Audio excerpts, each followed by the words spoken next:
Dan kita akan beralih ke pertanyaan selanjutnya untuk calon presiden nomor urut 1. Kami persilakan kepada panelis Bapak Rudy Rohi untuk mengambil subtema di fishball. Kami persilakan Bapak.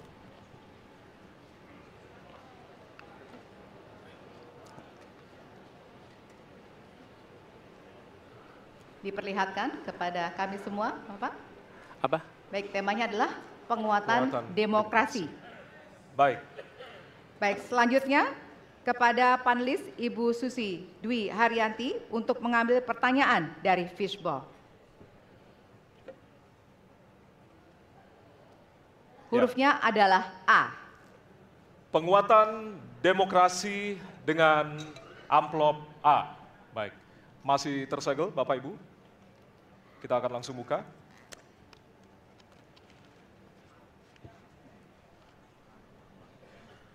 Salah satu pilar penting demokrasi adalah partai politik. Namun kepercayaan publik terhadap partai politik di Indonesia selalu rendah. Pertanyaan, apa kebijakan yang akan Anda lakukan untuk melakukan pembenahan tata kelola partai politik? Waktu untuk menjawab 2 menit dimulai dari sekarang. Saya rasa lebih dari sekedar partai politik. Rakyat tidak percaya kepada proses demokrasi yang sekarang terjadi. Itu jauh lebih luas dari sekedar partai politik. Ketika kita bicara demokrasi, minimal ada 3. Minimal 3 nih. 1 adalah adanya kebebasan berbicara. Yang kedua, adanya oposisi yang bebas untuk mengkritik pemerintah dan menjadi penyeimbang pemerintah.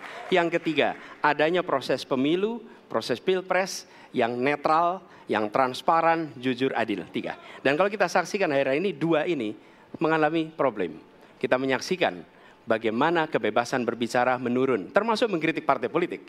Dan angka demokrasi kita menurun, indeks demokrasi kita. Bahkan pasal-pasal yang memberikan kewenangan untuk digunakan secara karet kepada pengkritik, misalnya Undang-Undang ITE atau pasal 14, 15 Undang-Undang Nomor 1 tahun 1946. Itu semua membuat kebebasan berbicara menjadi terganggu. Yang kedua, oposisi. Kita saksikan minim sekali adanya oposisi selama ini. Dan sekarang ujiannya adalah besok. Bisakah pemilu diselenggarakan dengan netralitas, dengan adil, dengan jujur? Ini ujian ketiga. Jadi, persoalan demokrasi kita lebih luas dari segala persoalan kepada partai politik. Nah, bagaimana untuk partai politik sendiri? Partai politik perlu mengembalikan kepercayaan. Tapi di sini ada peran negara. Menurut saya salah satu masalah yang mendasar partai politik ini memerlukan biaya. Dan biaya politik selama ini tidak pernah diperhatikan di dalam proses politik. Untuk kampanye, untuk operasional partai, semua ada biayanya. Sudah saatnya pembiayaan politik itu dihitung dengan benar. Ada transparansi, sehingga rakyat pun melihat ini institusi yang bisa dipertanggungjawabkan. Jadi salah satu reformnya adalah reform pembiayaan politik oleh partai politik. Terima kasih. Baik. Waktu sudah habis, terima kasih. Kini kami persilakan calon presiden nomor urut 2 untuk menanggapi jawaban calon presiden nomor urut 1. Waktunya 1 menit dimulai dari sekarang. Mas Anies.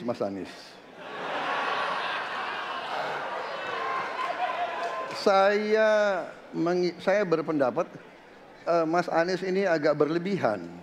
Mas Anies mengeluh tentang demokrasi ini dan itu dan ini. Mas Anies dipilih jadi gubernur DKI menghadapi pemerintah yang berkuasa. Saya yang mengusung Bapak.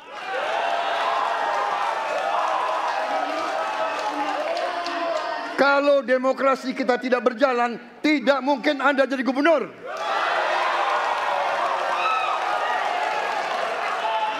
Kalau Jokowi diktator, Anda tidak mungkin jadi gubernur. Saya waktu itu oposisi, Mas Anies. Anda ke rumah saya, kita oposisi, Anda terpilih. Waktu habis, Bapak. Harap tenang, Bapak Prabowo. Baik, para pendukung, kami mohon untuk tenang, para pendukung. Para pendukung, baik. Harap tenang, kita akan lanjutkan dialog kita. Harap tenang, hadirin, harap tenang.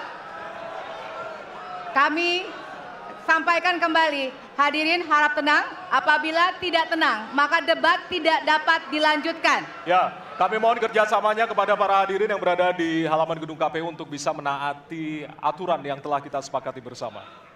Ya. Baik, selanjutnya kepada calon presiden nomor urut 3, kami silakan untuk menanggapi jawaban calon presiden nomor urut 1, waktunya 1 menit dari sekarang. Saya jadi tidak enak ini Mbak hari ini. Mohon maaf, saya tidak enak karena dua kawan saya sedang nagih janji dan membuka buku lama. Tapi percaya begini, yang pertama tidak ada demokrasi tanpa partai politik. Tidak ada, suka tidak suka, mau tidak mau. Dan fungsi partai politik itu adalah agregasi, sumber rekrutmen kader, pendidikan politik. Kebetulan saya pernah menjadi ketua pansus undang-undang partai politik. Maka pada saat perdebatan penguatan dari sisi anggaran, penguatan dari sisi partisipasi masyarakat mesti dilakukan, saat itu tidak terlalu banyak yang setuju. Maka Mas Anies, soal oposisi tidak oposisi, soal kepentingan saja kok. Kapan kita bertemu, kapan kita tidak bertemu, dan kemudian kita akan bersikap pada posisi masing-masing. Tapi yang penting, pendidikan politik kepada masyarakat itulah yang menjadi PR besar dari partai politik agar cepat dewasa. Oke, waktu Anda habis, Bapak. Ya, dan kita akan lanjutkan. Baik, kita akan lanjutkan debatnya, Bapak Ibu. Kita akan lanjutkan ke pertanyaan selanjutnya untuk calon presiden nomor urut 1. Ya. Untuk merespon tanggapan dari 2 calon presiden lainnya, waktunya 1 menit dari sekarang. Ya. Terima kasih. Ketika kita menghadapi sebuah proses demokrasi, di situ ada pemerintah dan ada oposisi. Dua-duanya sama terhormat. Dan ketika proses pengambilan keputusan itu dilakukan, bila ada oposisi, maka selalu ada pandangan perspektif berbeda yang membuat masyarakat bisa menilai. Karena itu oposisi itu penting dan sama-sama terhormat. Sayangnya tidak semua orang tahan untuk berada menjadi oposisi. Oke? Seperti sampaikan Pak Prabowo tidak tahan untuk menjadi oposisi. Apa yang terjadi? Beliau sendiri menyampaikan bahwa tidak berada dalam kekuasaan membuat tidak bisa berbisnis, tidak bisa berusaha. Karena itu harus berada dalam kekuasaan. Kekuasaan lebih dari soal bisnis, kekuasaan lebih dari soal uang, kekuasaan soal kehormatan untuk menjalankan kedaulatan rakyat. Baik, waktu Anda habis Bapak. Kami mohon sekali lagi kepada para hadirin yang berada di halaman KPU. Ditahan dulu. Baik, Pak Prabowo, Bapak mohon maaf. Prabowo, Bapak, mohon maaf. Waktu sudah habis. Waktu sudah habis. Ya. Baik. Hadirin. Nanti ada kesempatan untuk kembali menanggapi. Baik.